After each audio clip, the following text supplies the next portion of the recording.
அண்மை செய்தி. கோவை உக்கடம் பணிமனை கழிவறைக்கு பெயிண்ட் அடித்த தொழில்நுட்ப பயிற்சிக்கு வந்த மாணவர்கள் தொடர்பான அண்மை செய்தியை பார்க்கின்றோம். பயிற்சிக்கு வந்த மாணவர்களை வைத்து வெள்ளை அடித்தல், சுத்தம் செய்தல், கழிவறைகளில் பெயிண்ட் அடிக்க சொல்லி மாணவர்களை சொல்லியதாக கூறப்படுகிறது.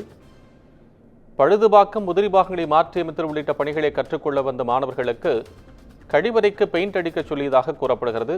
தொடர்பான விவரங்களுடன் செய்தியாளர் ஞானசேகரன் இணைப்பில். என்ன நடந்தது ஞானசேகரன், விவரமா சொல்லலாம்?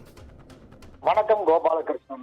கோவை கோட்ட அரசு போக்குவரத்து கழக உக்கடம் 1வது கிளை பணிமனையில் 25க்கும் மேற்பட்ட மாணவர்கள் தொழில்நுட்ப பயிற்சிக்காக இணைந்துள்ளனர். இவர்களுக்கு பேருந்துகளின் பராமரிப்பு, பழுது நீக்கம், உதிரி பாகங்கள் மாற்றி அமைத்தல், பேருந்துகளின் இன்ஜின் உள்ளிட்ட பழுதுகள் நீக்குவது குறித்தான அவற்றின் தன்மை, செயல்திறன் குறித்து பயிற்சி அளிக்கப்பட வேண்டும். ஆனால் இவ்வாறு பயிற்சி பெற வேண்டிய மாணவர்களுக்கு கழிவறையில் வெள்ளை அடித்தல், சுத்தம் செய்தல், அதிகாரிகளின் அறைகளை சுத்தம் செய்தல் உள்ளிட்ட பணிகள் வழங்கப்படுவதாக குற்றச்சாட்டு எழுந்துள்ளது.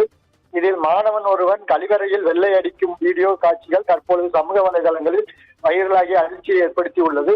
இந்த வீடியோவை எடுத்த ஓட்டுநர், நடத்துனர், அப்படியே அரசு போக்குவரத்து கழக தொழிற்சங்க தொழிலாளர்கள் இடம்பெற்றுள்ள வாட்ஸ்அப், பேஸ்புக் போன்ற சமூக வலைதளங்களில் பதிவு செய்து தற்பொழுது அந்த வீடியோ காட்சிகள் வெளியாகி அதிர்ச்சியை ஏற்படுத்தி வருகிறது. கோபாலகிருஷ்ணன். விவரங்களுக்கு நன்றி ஞானசேகரன்.